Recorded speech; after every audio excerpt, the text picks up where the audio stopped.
Unfiltered, vulnerable, real.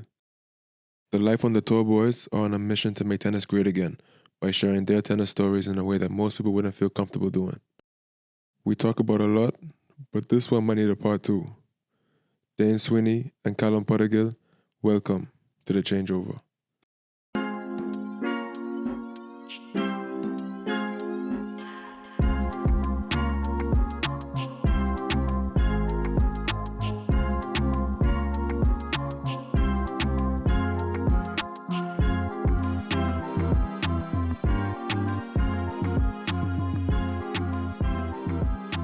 All right, people, welcome back to the Changeover podcast.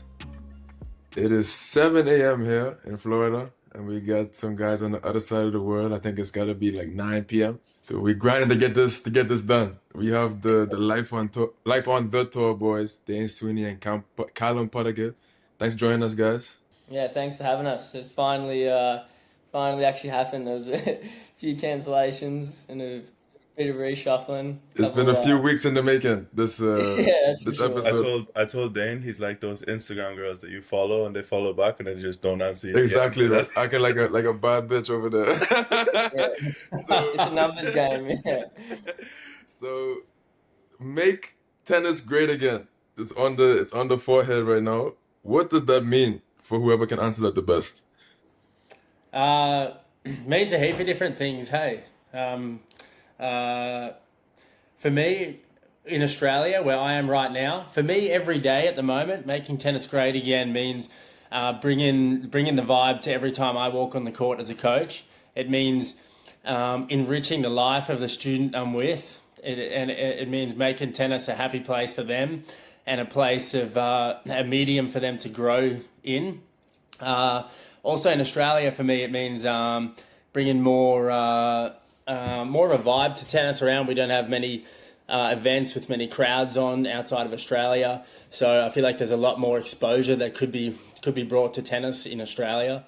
Then also, there's so many different avenues. It could be a ploy against. I'm not a pickleball fan, you know. Yeah, I'm with you there. I don't want to see hard courts with all these stripes on them that I'm having balls skidding when it's not bouncing anywhere near a sideline. So there's, as much as it means all that, the platform, like obviously the Trump slogan. Not that we really care about politics, but that was kind of a comedic side to it as well. But the underlying message is deeper than that. We want to try and make tennis great and in all avenues. Hopefully make a better community, especially for us for young people in Australia. Just make the community a lot bigger. I think tennis outside of January in Australia could be a lot bigger and a lot more widespread. And so there's a few different things. I guess it's maybe open to interpretation. If you like Trump, Bro, it's really good for you. But, when I was buying the hat, I was like looking at the different colors, like, no, I can't do the red one. Like the red one is Yeah, too yeah. polarized. In the US, they either hate him or love him. So I was like, I don't want to be on either side of those. So I'm just go ahead with the one that you're wearing, Dane. But but Calum, for you, I'm guessing you're still getting adjusted to saying as a coach, like what you just said. So can you talk to us a little bit about what that transition was like? Recently off tour, now coaching?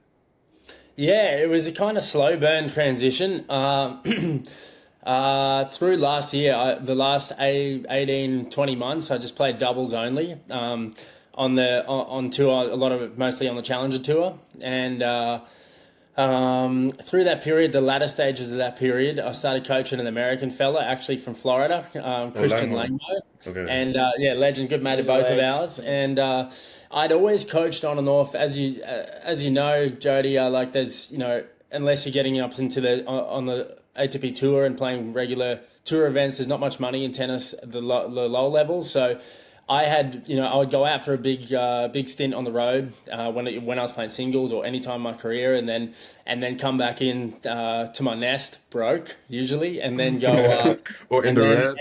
And then in the red, and then coach at home, and so I always had a toe in the water, so to speak. And then as I say, the fast forward to the back end of last year, started working with Christian, which is a really cool scenario because I was I was playing doubles, so our schedule, like the day-to-day order of play would line up decent, even if we're playing on the same day. It wouldn't collide too often. And I started that transition. My goal last year was to sort of break top 100 or hang them up. And it wasn't going to be as clear cut as that. But somewhere around that. It would also depend on the feeling I had at the end of the year, and the feeling and just the feeling in my heart. And I definitely, do you want to shut that for us, Dane, if you don't mind?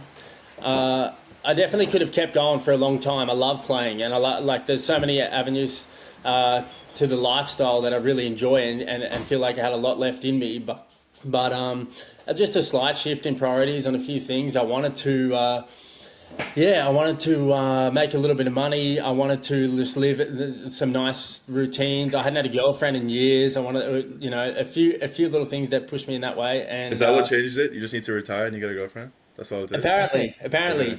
I mean, you boys are lucky. Being from America, you can go home every couple of weeks. Why, you looking for a girlfriend? You're gonna hang them up now? Yeah, I'm just trying to learn from you, bro. Works for Cal. But it did work, right? Let's see. When we break up, I'll be back on tour. The transition's been pretty smooth. I'd say I've been missing hanging out with this fella for sure. We've spent so much time together the last couple of years, and there's elements to it I miss, but the transition's been relatively smooth. I'm living in my hometown, a surfy beach town, and really nice day-to-day lifestyle. Obviously, when you're on court coaching, kind of doesn't matter where you are, but in this small town sort of atmosphere, I'm pushing to make tennis great again, and I'm trying to build a community here, and eventually, potentially have a club with Dane as well down the track, because we're both from here, and so I thought I would be struggling a little bit more with envy, wishing I was out there playing. And don't get me wrong, when I see like Evan King and Christian Harrison cleaning it up, in specific example that one. Yeah, that's very specific.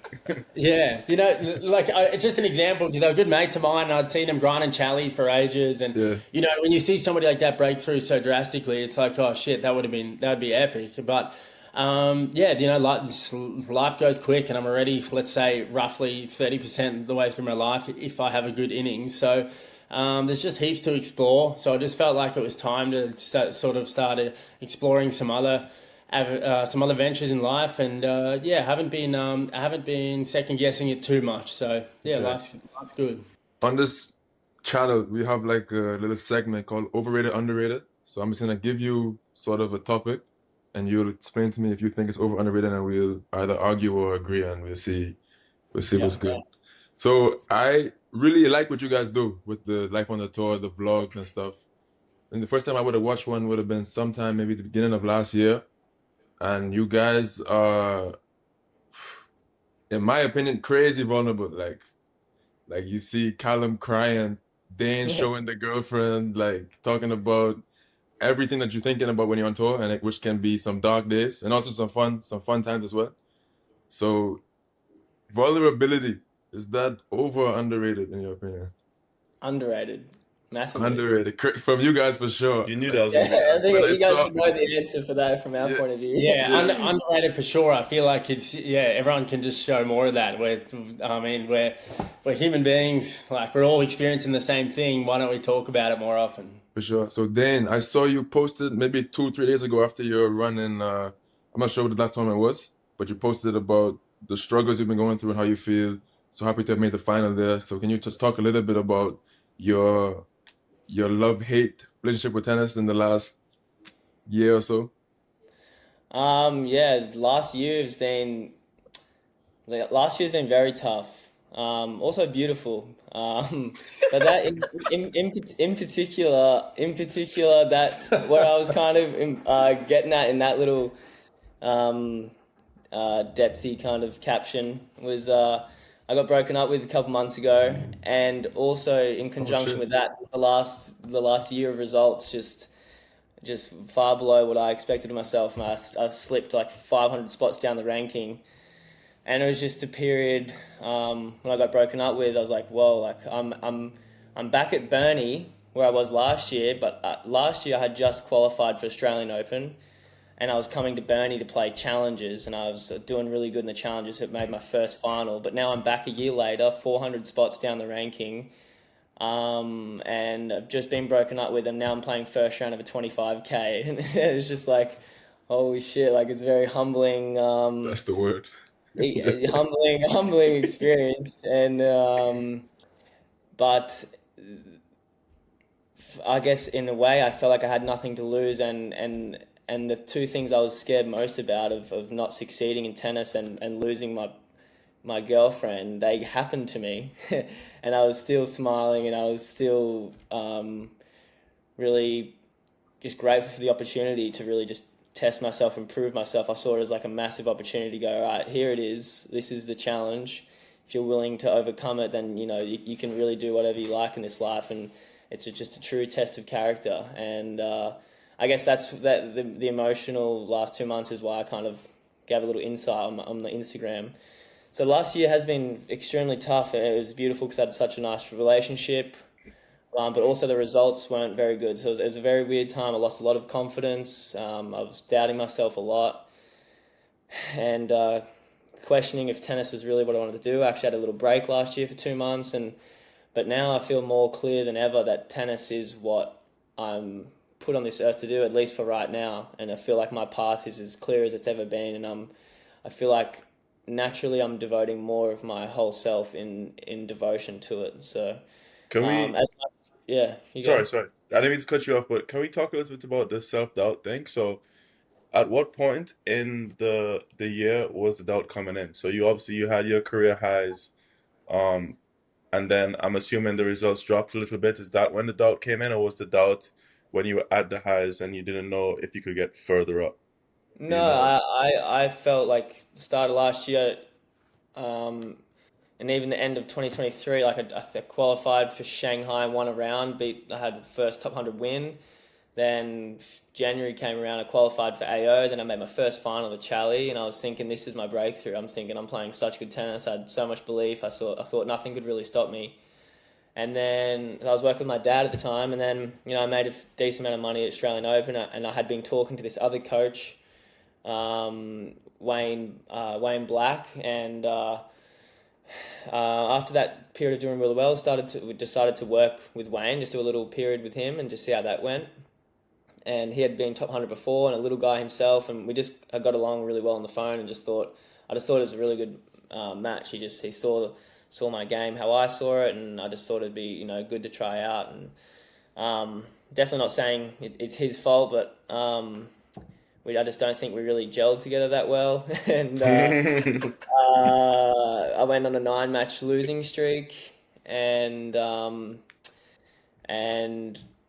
yeah, I think he wanted me to play a little bit more passive, and I don't know, just in that period of losing 9 matches, I really lost my identity on the court, and I wasn't really sure how to win points anymore. I wasn't really sure who I kind of was on the court. Yeah, and I didn't have much mongrel. I think that came with like the lower self-belief. I just lost that fire that really fueled me to do really good things.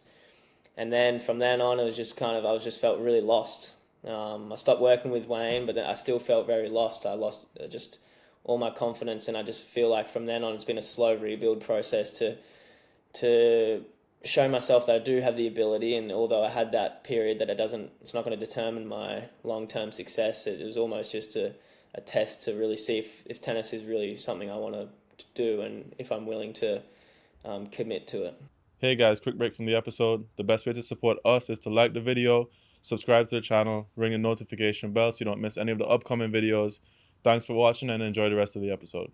So that gets to the next one, I guess. Having the coach on the road over underrated. And I ask it because I remember there was a couple of maybe of your vlogs where you started to write down about like how much you were spending. Was there like added pressure in terms of trying to make money when you had the coach? Like, did it add, I guess, fuel to that fire? That's a crazy question because Calum is now a coach, by the way. So you got to answer very carefully. Yeah, for me, For me, I've never thought about the money really, because I'm thinking if it's investing in me and my tennis, I don't care about the money. Okay. But I've also been lucky to get wildcards to Australian Open, so that helps the bank for sure. So yeah. Qualies. Yeah, qualies. Yeah, not major. But still, it's still like part of when Dana qualied for Aussie Open, straight away his thought process was okay, sick. I've won $100,000. Let me invest this back into my tennis, and okay, I've got as far as I have, and then let's get somebody that's been there, that's been top 100, and as he said, trying to match up with a small guy as well, and put it straight back in. So he's always had that sort of process mentality, willing to invest, but. Or would you say overrated or underrated? Coach, I think it's massively dependent on the coach. Okay. But it wasn't his fault, the coach. But if you got Joe Blow from the street, then it's probably overrated. But yeah. I think if you got the right person, for sure, yeah, underrated. I think it's as much as it's I don't think it's financial pressure really. Maybe if you're really dying to make ends meet, but I think knowing that you're doing everything you can, you have someone there in your corner, and you have someone there as a second pair of eyes, just gives you that more belief. So I think it's underrated. So back to the highs and lows. So obviously, Australian Open, crazy high, and then taking a tennis hiatus, crazy low. What would you do differently once you make that climb back up to the, let's say, Grand Slam qualies ranking, or maybe qualifying for slams? Like, how will you approach that time different next time? I don't know if I wouldn't approach it differently, like consciously. I think I would just be wiser when I come up to that position again. I think I would just be more ready for it, and maybe I wouldn't change what I'm doing and just go with what's working, and wouldn't be looking for other answers. But no, I don't think I would change anything. I think maybe I'd just feel more mature, and I don't know. Maybe I feel like, because I don't know, at the time I really thought that was my moment, but maybe I'd go into it thinking maybe I wouldn't be. I'd obviously believe, but maybe thinking you never know what tennis can throw at you. I could sound like a little bit of expectations if you're thinking this is my moment and then it doesn't happen. Yeah, exactly. Maybe I wouldn't be so sure of it. But definitely the belief would still be there. But yeah, maybe I would be a bit more humbled from that past experience. So I'd be maybe a little bit have less expectation in a liberating way. I don't know. I mean, I don't know if I guess I just now I said it, but I don't know if I fully agree, because how do you go into a match and what's the mindset you're supposed to have going into a match? You're not supposed to go into the match kind of too. It sounds worse than neutral, you're supposed to have confidence, things are going your way, you're supposed to use that. It's like, you ever played well, for me, I guess, Calum, maybe you can relate, I believe tie breaks, third set tie breaks, is so much on confidence. I would lose 4 or 5 in a row, then I would win 5, 6 in a row. So sometimes I'm going into a tie break and I just feel I'm not going to lose, and maybe that helps me and frees me up and play. But then I don't know, maybe in your case, when you felt this is my moment and it doesn't happen, the drop off is heavy. So I really don't know what's the exact mindset you're supposed to go in that moment where you feel like you're playing really well, you're progressing up the rankings decently at a decent rate, and then you're faced with, I guess, the match that you define as the turning point for you to really break through. So I'm really not sure what the mindset needs to be in that position. I think I just avoid. I think it's pushed me to play tennis my whole life and pushed me to work very hard. I've always thought it's going to happen. So yeah, I think as much as I'm not one to go into a match thinking I'm going to win. Right. I think for sure I can win. I think I can beat anyone, but I also live in reality where it's the other guy's thinking he can win too, and you can't win every match. So as much as I believe myself, the reality is you're not going to win every match. So I can't, as much as maybe people think, you got to tell yourself you're going to beat everyone, you're going to win every single match. I do believe that I can, but also, I don't know, I've never been one to go, there's no chance I can lose to this guy or lose this match. I think, I don't know, I just know the reality of it. As you say though, Jody, as you learn in doubles, how much that confidence going into a match tiebreak can make or break the difference. I feel like those final points then of a match in singles or doubles, it's such a fine balance between expectation and belief. You want to have, like, it's for lack of definition sometimes of a word. You got to if you don't expect to win at all, maybe that brings in like an element of hesitation through the contact point. So I think it can be very personal at times as well. Like different matches, I feel like you'll feel different emotions. Sometimes you go into the match and you can feel like you can feel like you're gonna win it, during or before the match. I just think through experience, like there's been times where I'm thinking maybe I can't beat this guy. Probably more when I was younger, or times where I'm like, I think there's no way I can lose this guy. But the other result will happen. So I don't know. I feel like no matter what I'm feeling or thinking before a match, I always know that I'm a chance to win, and I know I'm a chance to lose. So I think all of that stuff is just kind of noise, and all you got to do is just put your best foot forward and focus as best as you can. So no matter kind of what's going through your head, as much as you want to be positive and have belief, sometimes you're going to go through periods of doubt. But at the end of the day, if you just keep putting your best foot forward, then I think the tide will turn in your favor eventually. Yeah, agreed.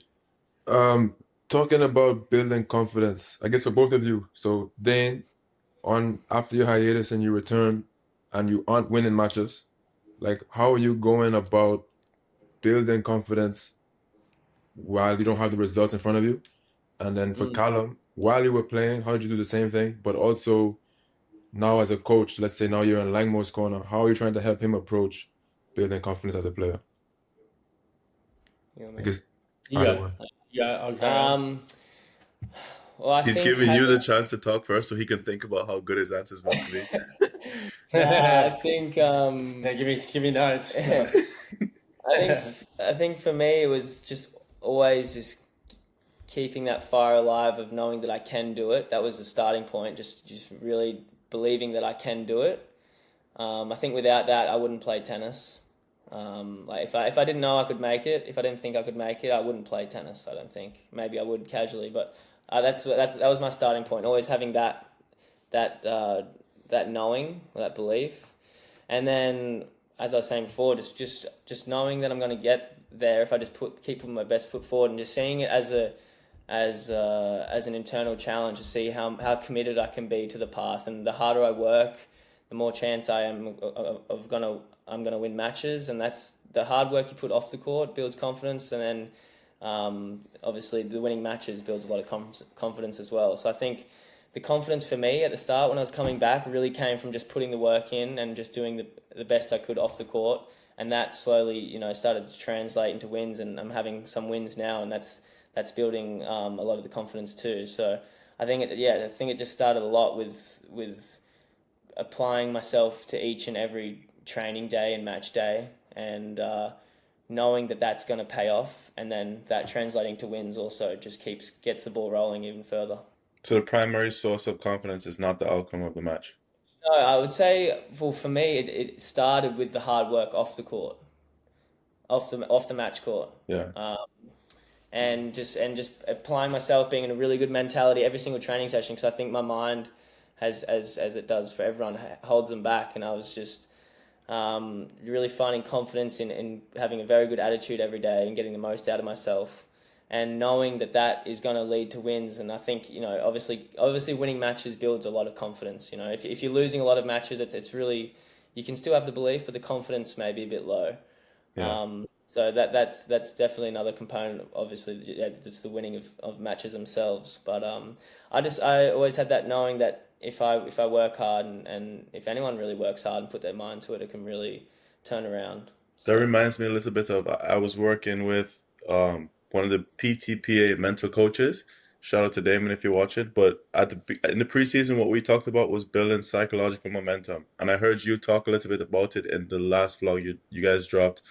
About like, if you compete with the right attitude all week, I mean, if you train with the right attitude, you get in a good week of practice and that sort of stuff, and you play the match, even if you lose, you'll see the week as a win, because that's what it sounded like to me. Is like you were building that momentum. Like the outcome of the match is not the primary source of confidence. You have these other little things that you're doing, like your mindset, your preparation, time spent on court doing the right things, and those are the little wins that build up to eventually give you the outcome that you want on the match court. So I mean, I completely agree. Yeah, I definitely think confidence just comes from the body of work, and as you say, even if you lose 1 week, it's still building blocks. It's building blocks, and when you've put in as much as anyone, definitely it's easier to bring a confident persona to the match court. And I think to complement that as well, understanding your identity as a player on court. When you're not sure of your strengths, you're not sure of the way you want to play, the way you want to construct points, the patterns that work well for you, then that gives space for doubt. That gives space to play reactive tennis. And I think that when you really have assurance on you're a player, your identity, what you're good at, the way you're trying to play, and you're building that every day on the training court, then I think you're coming into each point to play it, to win it. So that's why I even seen the way Dane plays, like when he's playing, as he says, working with that coach Wayne Black, I wanted to make him play a little bit more defensively and use his speed because he's so fast. I think that can also lead to a lack of confidence when you're playing more, waiting for the other guy to miss and not taking the ball on, and really, even though that's going to be the foundation for his game, is going to be consistency and speed. You got to be, implementing your patterns. And as you mentioned, Christian Langmo, I'm not working with him anymore. Well, on and off, he's coming in next week. You got fired already? That was quick. If I was working with Christian, I'd still be playing dubs. I'd be double dipping, that's for sure.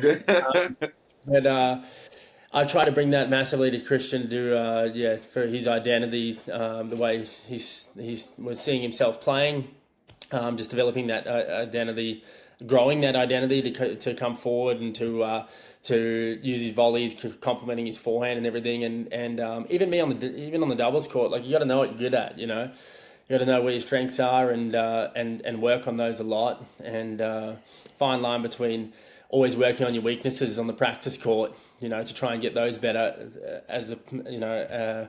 You need to be out there complementing your strengths, consolidating their strengths, so that it feels second nature on the match court under pressure. You got something to say, Dan? Yeah, well, I was speaking to Marinko, Matosevic, former player. You guys would know him. Absolute classic fella, that one. And you should get him on the podcast if you're ever chasing a guest. Oh, really? Okay. He's phenomenal, very eccentric personality. Coaches Jordan Thompson. Yeah, I saw him in the box in Miami this week. Yeah, he's such a good dude. He's got really interesting thought. Anyway, carry on, Dana. Yeah, we've had a few cool conversations in the past. He's probably on the same channel as me and Cal, maybe a bit more out there, but he's an absolute legend. And he's obviously worked with a lot of good players like Tomo and Oaks, or actually doesn't work with O'Connell right now, but Tomo right now, and he's got to 40 in the world himself. And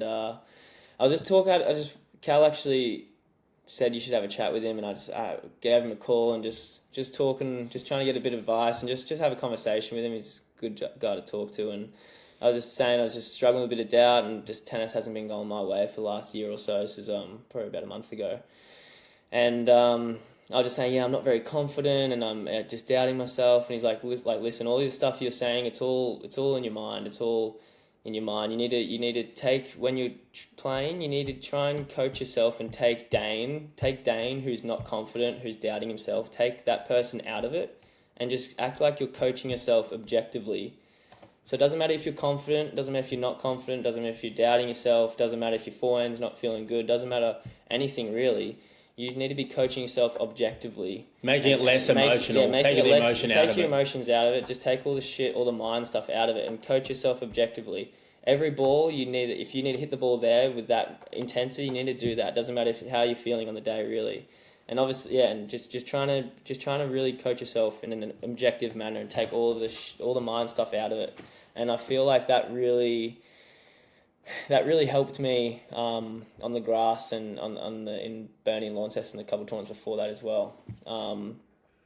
Because there's a few shots I can get tight on, and I was like thinking, instead of giving in to the tightness, I was like trying to coach myself, saying, no, like you need to hit the ball like this. You hit the ball like this, and if you miss, then your body gets feedback. It can learn. If you always give in to the tightness or some shots you're not very confident in, it's just going to build a pattern, and it's going to be so habitual, and you're not going to be able to get out of it. So I think trying to obviously confidence is great, but I think trying to be a bit more objective with how I view my matches has really helped me. It's helped me see the matches a lot more clear and not just go back into old mental thought patterns and tight when I get really tight in certain shots. And going in this topic of tightness, like, I mean, probably Tristan's gonna watch this. I'm assuming he's gonna watch this, but I was watching him play first round qualies Tristan at School Miami. K. School K, yeah.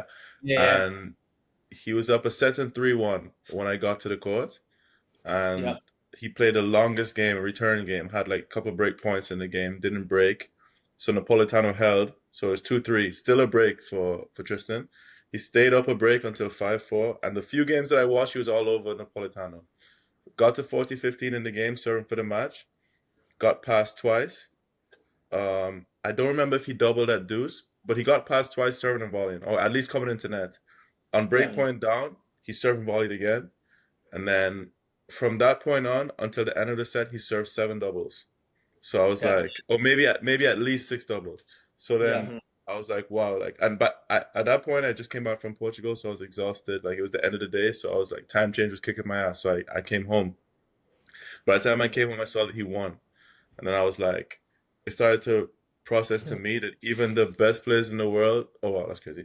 Even the best players in the world get tight. It's not just us. Like, even the guys up the ranking got tight. And then we watched a million matches this week in at Miami, and like there were times where guys are serving for the match get broken. Like, it happens all the time. So for us to feel like, I guess the point that I learned from it is that, like, if I feel that way, I feel like that's what's holding me back. But these guys are ranked the highest of highs, and if they're having the same problems that we're having, so there's not a reason for me to feel like that's what's holding me back. If they're going through it too, it's like everyone feels the same thing. It's just about what you can do to try and manage the situation and get out of it. I think everyone would be better if they didn't have, like, it's all relative. I think it does hold people back in the sense that they would be better off if they didn't let the tightness restrict them. Yeah. I think even if But they it's are, the like, mentality to the tightness, I feel. Like, yeah, they probably are frustrated about it, but they don't hold on but to it as much as we do. it is And it just a doesn't reality. restrict us.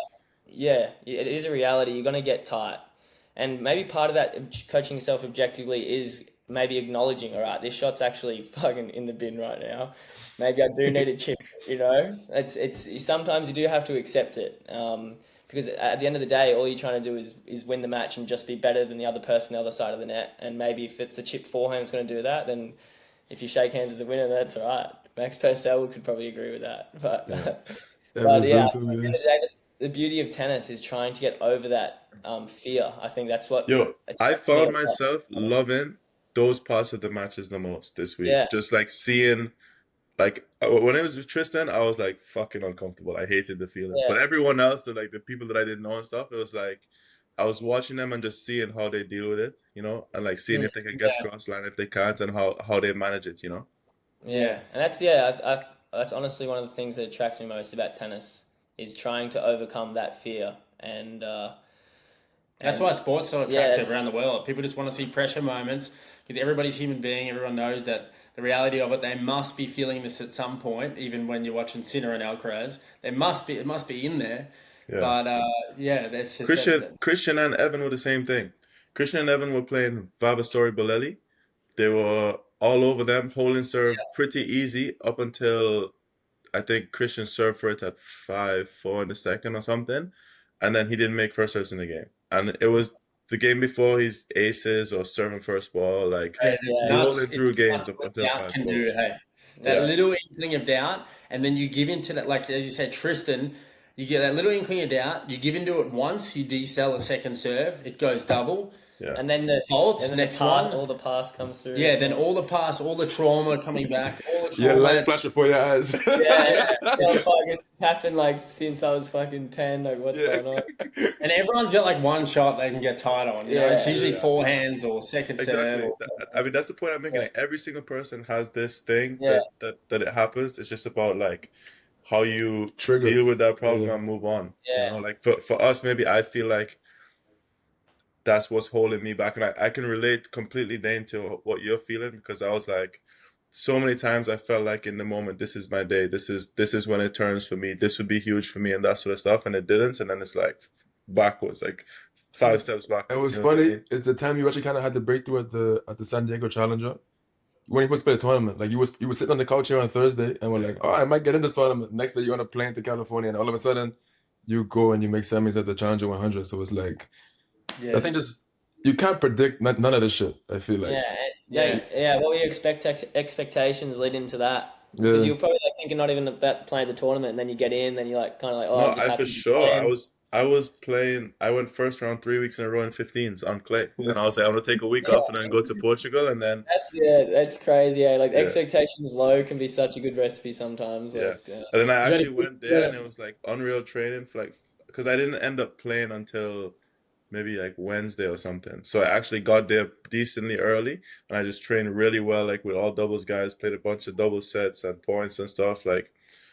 And then actually, I think also what helped me was that I trained that week with George Goldoff. I love Goldie. He's a legend. I trained with a few of those guys that ranked higher, and I was like competing in games, in the practice games, and winning some of the practice games and stuff. But not just him, but the other guys around. I was like, wow, like I felt like I belonged a little bit more than I felt like in the past, and maybe that helped me as well. So nice, dude. Yeah, definitely. It's tough. I remember like being young when you're playing up at tournaments. I was thinking, am I just making up the numbers here? And then you get to the point you're like, oh, I feel like I belong here now. And yeah, exactly. you actually start winning. Like for me, when I sign up for doubles and the challenges, I'm always like 9 or 10 team on the online. You know, I'm always like right down there squeezing, and look at the bottom of the list right there. You know, but now it's like, before I felt like I was almost you know how Opelka talks about the doubles players saying, oh, they're taking up our physios and they're taking up our money. That's how I felt. I felt like I was the last team in. I'm just taking up like space. I'm like, no, I'll use this little corner of the gym. I don't even need to stretch, actually. I'll just go outside. I'll breathe over here. Yeah, dude. Yeah. That's what happens every time you step into a new environment, eh? You always feel like, and a couple of tournaments there, and then you get comfortable. Then you look at the exact same dudes that you're looking at so differently before, and you realize that everyone's just so friendly and you're so welcome. And then, and the beauty of, I mean, we get to play 30 tournaments a year in tennis. Like we get so many chances, and it's amazing that we still get that tight every week. Thinking that please can this be the week? Please can this be the week? You get 30, you get 35 chances. Like when I practiced with George, they sent us to like court 22, like way to the back of the San Diego facility, and I was like, I told him, like, bro, they couldn't send us any further. He's like, we play doubles. What do you think? Like, we're second-class citizens. He has a shirt that says like, fuck, what does his shirt say? Oh, doubles players are people too, or something like that. It's like custom made. He said doubles players are something. Make doubles great again. Make doubles great again. That's where Goldhoff shines though. Court 22, standing with his lip on top of the net. I used to love getting out there with that dude because I could hit him up for like a 7 a.m. sesh to get some knockoffs in where we could get a full court, and he'd always say yes. Yeah, exactly. No, I enjoy it too. I want to talk. We spoke about identity on the court, but you guys seem like the spiritual type. So I want to know, like, how much time have you spent thinking about, let's say, your identity away from tennis? Because I know Dane had the hiatus, and then now Calum is not competing anymore on the professional level. So, like, do you feel like you know who you are without tennis? And do you also, let's say you're winning, you feel great about yourself, but if you're losing, are you able to separate the results in tennis from who you are as a person? I'm stringing up my racket using my Pro Stringer. I've had this machine for 4 or 5 years now. The Pro Stringer is a portable stringing machine It's very durable. It's accurate. I never have any issues with the tension being incorrect and stuff. It's easy for me to know what to expect from the racket. And we at the Changeover actually have a partnership with Pro Stringers. If you'd like to go and purchase one, you can go to the website and you get to save $100 off a brand new Pro Stringer when you use our discount code Changeover in the checkout. So if you're interested in a portable stringing device, I highly recommend this machine. Saves a lot of money in stringing fees. And like I said, I take it everywhere I go and string all of my rackets on this machine. I'd say relative to the tennis world, if you want to put it on a linear scale, we're pretty good at separating our well-being or the thought of ourselves from our results. We've both just, I guess, read and discussed the topic of the ego quite a bit, and just the people we spend time with outside of tennis as well. I guess they're more on the hippie side, for lack of a better term, and they I don't know. The way we want to love and accept other people, regardless of how they are going in their life, we just shine that back onto ourselves.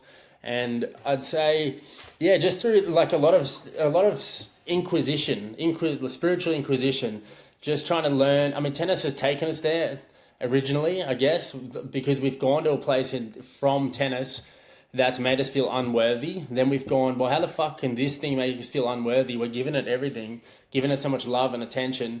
Why did we don't deserve to feel unworthy? And then you sort of look in different places, and then you figure out that, well, it's just you and your story, and just learning about the ego and what the ego feeds on all those narratives to confirm whatever it's looking for. And if you're feeling unworthy, then of course you're going to just be looking for confirmations of that. And I'd say I can't even remember your question now. I just got on the when you said that you've gotten pretty good. I don't know exactly. That's what I want to ask. You said about separating your identity, I guess, off court from your results. Do you feel like you specifically do that really well, or do you think tennis players do that really well? No, I think tennis players don't do that very well. Exactly. I would say for the most part, when you walk around to that Challenger in San Diego, like, because we know everyone's ranking, you can see the number on the top of their head pretty much, and any social status in this world we're all aware of, and it's doubled down with social media and Instagram followers, and everything's built in a consumerist society. People that are made to feel unworthy are going to spend more money. So the whole of society is built on making us feel not good enough. And so you have to move away from that and outside of that. And you have to realize that you're not going to judge, this leaf is better than that leaf, and this rock is better than that rock. And the whole system's just always built to make us feel that way. And I would like to think that we give relatively unconditional love to people around us. So why can't we give that to ourselves, it's been a really cool process, and a cool process together to learn about, to start reading and finding different sort of spiritual gurus, I guess. Fortunately, one of the amazing things about this 2025 technological modern world is I can YouTube Ram Dass and listen to something that can just change my thought process very quickly. I can, read a book, a guy called Eckhart Tolle, a book called A New Earth, something like that, and you learn a lot about it. It creates just an understanding for what an ego is, and then you watch how your own ego operates in the world and how your lens gets shifted straight away when you see somebody with status, and then you start seeing through that lens as well. And I guess when you strip it all back and you realize that real good human being is somebody that treats himself with love and care and sincerity and treats others like that, then all of a sudden, if you lose in a tennis match, it's a little less of a big deal, but it still made me cry on YouTube. But so with holistic tennis perspective right there, but that's his podcast name. Yeah. But with the with the channel now that you guys have with the Life on the Tour channel, I guess you can relate. I don't know exactly how Justin feels, but you can relate to how I feel, I'm sure. But in terms of like self-worth, I feel like your guys' content obviously is primarily you guys, but you spend a lot of time, with your peers and incorporating your peers and like broadcasting like all the different players and friends that you see around. So has that changed your sort of self-worth? Like, do you feel like the channel is not only for you two, but it's also for the other players around and the game itself? And does that help your, I guess, identity off the court or your feelings about yourself as people? Well, everybody that's sorry, I'll say it quickly, Dan, and then you carry on. Shut up, Dane. Just relax. This is my segment, dude. No. Let coach talk. Big podcast ready. Yeah. I've lost more matches than you, brother. I've learnt more.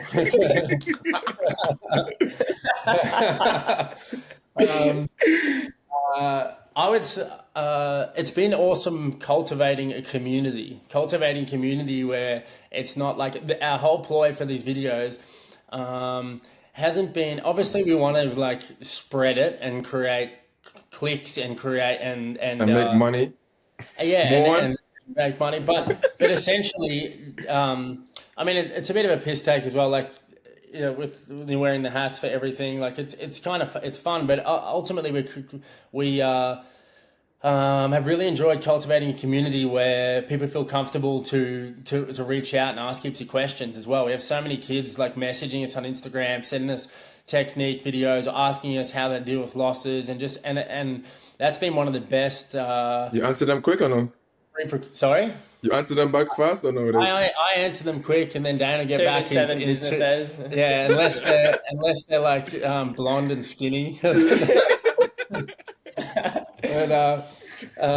yeah, it's sick incorporating all the different personalities, because I guess for people that don't know the tour as well, people that don't know the Challenger Tour, as you fellas, like, it's so sick to meet you guys, and I've watched a few of your clips, and you guys got epic personalities, and so do heaps, like so many of our friends. So it's cool to share those and share the comedic value of those personalities. Like Bernie Tomic, for instance, the rap he would get from the media and everything. It's pretty cool to show little glimpses of his not so serious, extremely friendly side. So yeah, it's cool. It's cool bringing people in. What do you think, Dano? Yeah, Speak. I think that's. You're allowed to speak now. I forgot how to talk. Yeah. He'll get back to you in a couple of days.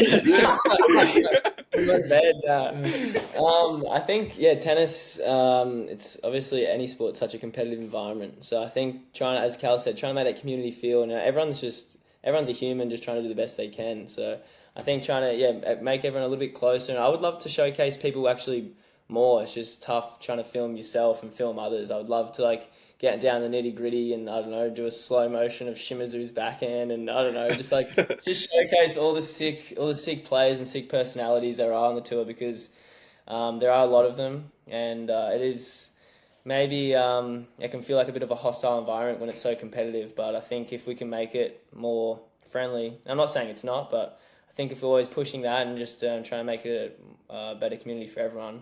I think that's what, when we were starting Life on the Tour, it was more of just a feeling. I mean, there was some logical reasons, but it was more of why not? I just want to do we just want to do this. Let's just do it. Let's just start it and see what happens. And now I think the biggest source of motivation for me is the inspiration we're kind of spreading for the younger generation, and I think even beyond making it individual, for me as a tennis player, that's actually maybe a greater pull within me to create a bigger tennis community, and maybe specifically in Australia. I think that is something that's really close to my heart. Right now, it's definitely focusing more on my individual success, but I think down the track that'll be something that gives my life meaning, is trying to make a tennis kind of community, make a really close-knit community. And also on the YouTube front, we've just always been trying to go, okay, let's not think about what angle we want to do and show that. Let's just show it as it is. So even if it's less, whatever, we're not trying to create a false story. What happened this week? Bro, that's how it works. There was one time where I think Calum was in the room crying. This might have been last year at some point. Oh yeah, I set up the Dane phone. starts recording while the man's crying. Like, so we made it. Yeah, we made a pact. I was like, okay, there's no time we can't record. Like, if you're crying or something, just get it. Yeah. And we're like brothers. And it just seemed like setting up the fucking. That was classic. I was like, I'm sitting there bawling my eyes out.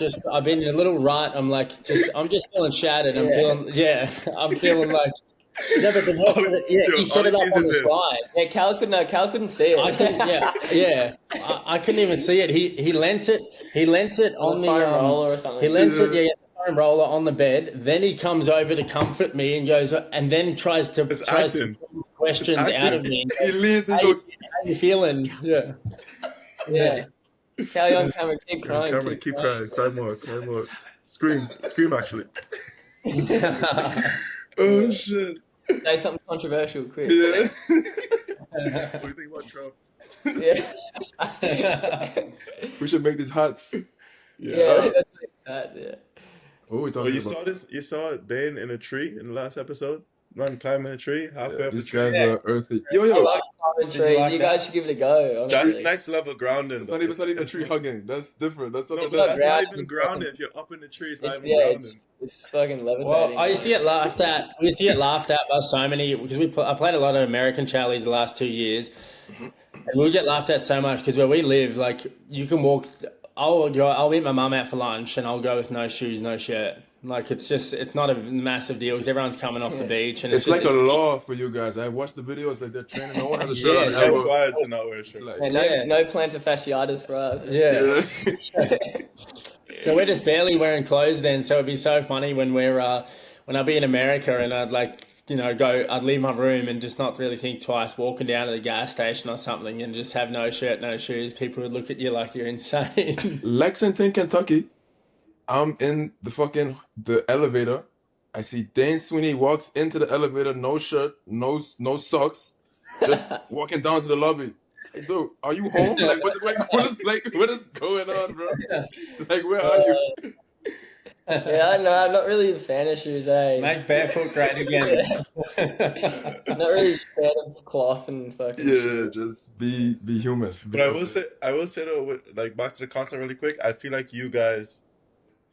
Obviously you're building a community with the people who watch, but you also, it seems like you have the community with the guys that you're around. Like, I think in the last episode you saw obviously Langmo's with you guys a lot. Maybe he's not that active in the videos, but then Tristan and whoever, there's a group of guys around that you see, I guess is quite a common theme. And what's the reception been from those guys on the project? I guess. Sometimes it's like, you want to film the boys just when they're being themselves, and then we've got more used to just being not changing our tune sort of when the camera comes out, I guess. But sometimes you just want to capture the essence of somebody's personality and how epic it is and how funny they are, like Bernie. And so it's a fine line because you also don't want them telling a sick story and something's happening and then you're trying to get your phone out. It's a fine line to not lose authenticity, but to capture the authentic moments.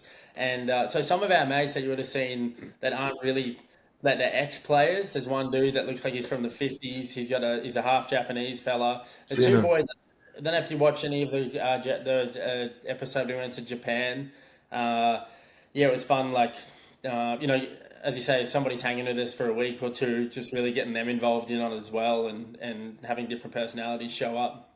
Yeah, I think the community, I think the tennis players, I think they get around it. Maybe they, say life on the tour boy is a bit of a piss take, but I reckon. We had the same shit. Someone walking by, changing a podcast, and they're like,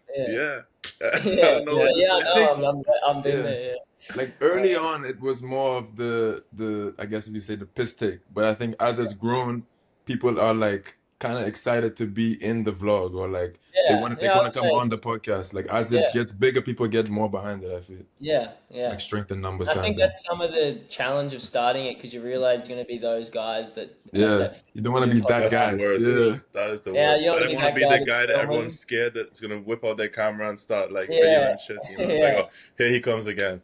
you know. Yeah, but I'm so happy we started. It's because as a tennis player, there's so much free time, you know, and just having something else to work towards, it's actually very fulfilling. Yeah, it's really nice. How many episodes have you guys done?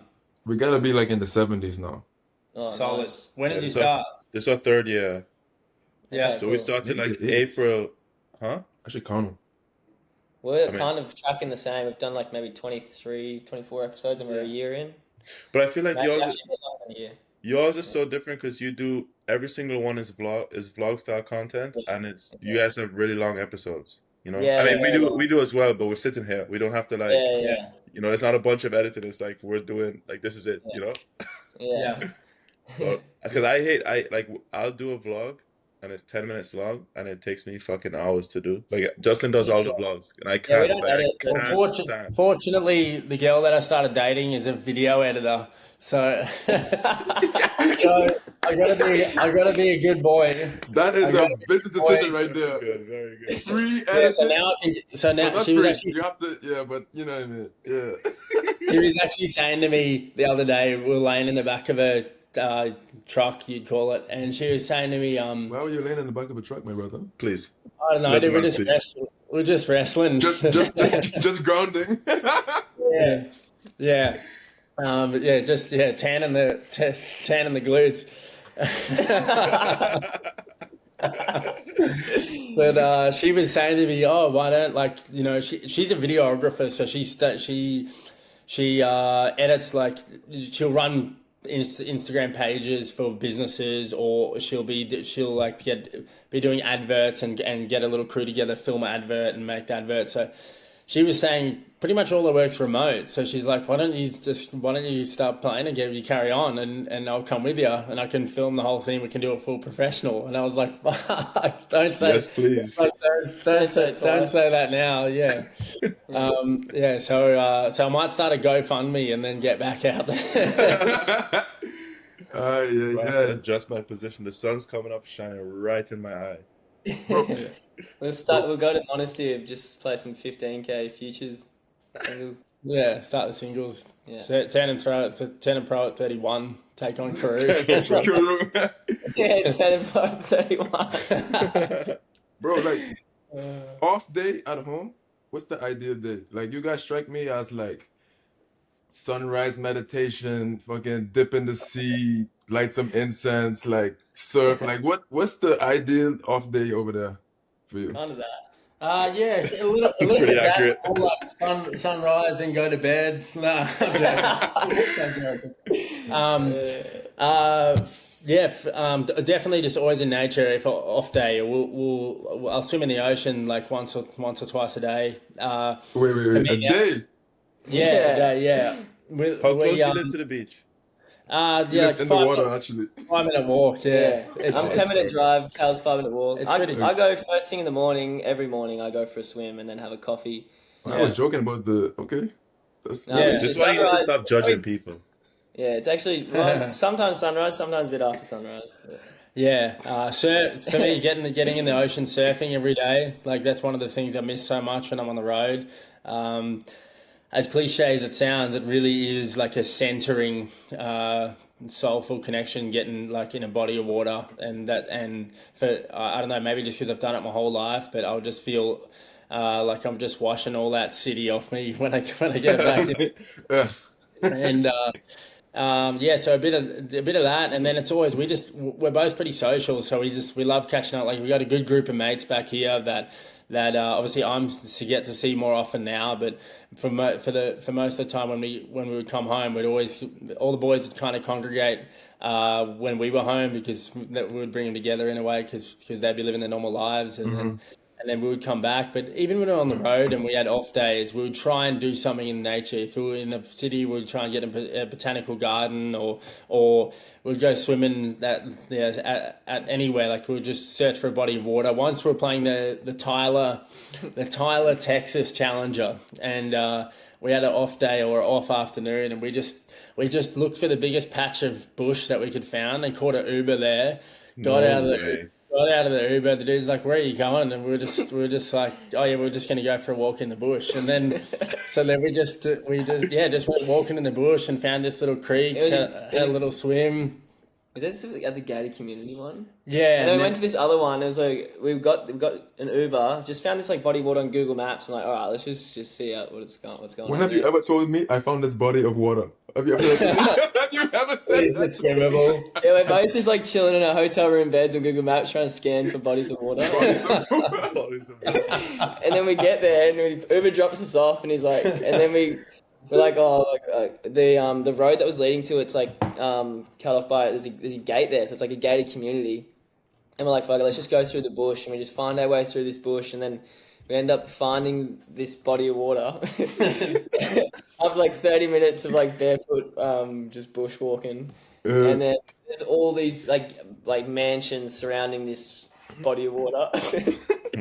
And we end up getting that paranoid because it's like, oh, the gun laws are like, you're allowed to just shoot people on your property here without even like, if they're just trespassing, you're like allowed to just shoot people. Like maybe make America great again, baby. What you mean? Maybe it's not worth it. Put that hat on, you good, brother. Yeah. Yeah. Same with when we're in Las Vegas. Even out of all the things you'd think you'd do in Vegas, we found a body of water and went on a hike. Yeah, that lake. Yeah, that was actually that was a weird hike. That was epic. That was sick. Yeah, so that's often hiking's up there for a day off, functional day off. Really? Yeah, we couldn't be any more different. I've never hiked. I don't think I've ever hiked. Really? Gotta get into it. Try, brother. It's good for a first date. Everybody can imagine. Okay. We gotta run soon, so I just gotta do something for the algorithm really quick. Dane, talk to me. Talk to me about practicing with Sinner and Djokovic. The differences, similarities. Similarities is balance and efficiency and quality of shot, and they both like to hit the same shot over and over and over again. Sinner's shot has more shape and lands maybe a little bit shorter, although his depth is very good. Djokovic is more through the court and a bit more penetrating, but they just hit unbelievable quality, unrelenting quality, and they're both very nice guys, both chatting very friendly, but quite serious in the same sense as well. It was an awesome experience. I hit with Jocko maybe like 4 times now, and Sinner maybe like 6 times.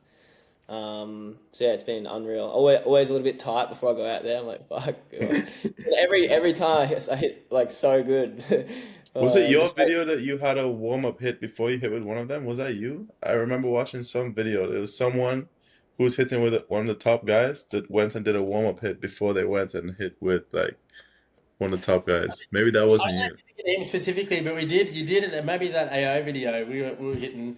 But I feel you for sure. You wouldn't want to go out there and shank the first ball when you're hitting one of those. I was probably just getting extra reps. I don't know. Maybe. All right, so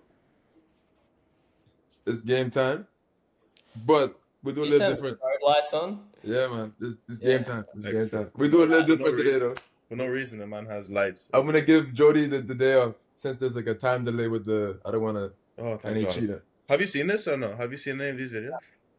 So it's first to 3 correct answers. I'm gonna read a question. When you think you know the answer, you just shout the answer out. If you're wrong, the opponent can rebut, and you can both guess one more time. If you guys both wrong twice, you two. If you guys are both wrong twice, go on to the next question. First 3 correct answers wins, and then episode's done. Okay. Hit us. Let's go. Question number 1. Who am I? From the Czech Republic, former top 5 in the world, Wimbledon finalist, 2000. Who got that? Dirk and Dane, I got it. Okay. You challenge. 1-0 Dane. All right, come on. This is great to not be in it, by the way. Just a chill. This is just amazing. Just watch it all unfold. He folds every time. Question number 2. Who is A6 apparel and shoe highest ranked ATP player currently? Novak Djokovic. Alex de Minaur. But it is apparel and shoe. So we have to give apparel it and shoe.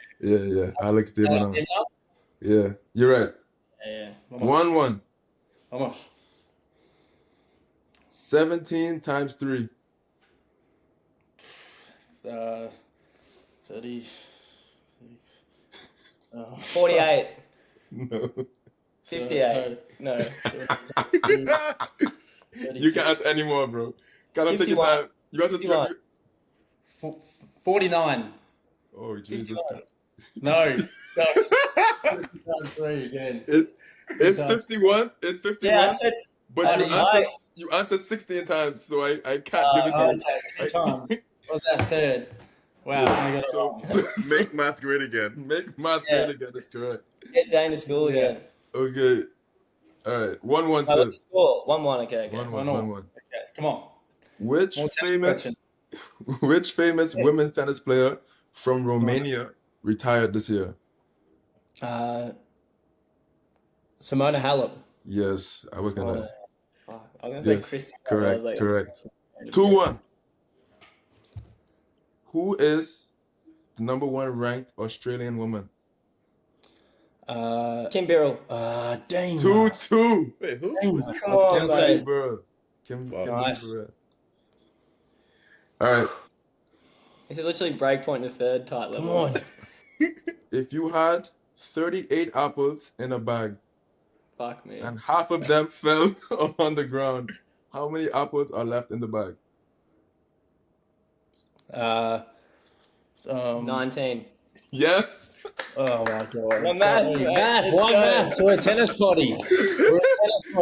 This is what I tell him all the time. Why do you keep throwing in so much damn math in the podcast? Actually, on geography, man. What's the biggest body God. of water in Australia? I should have asked them. They would have known that for sure. Yeah.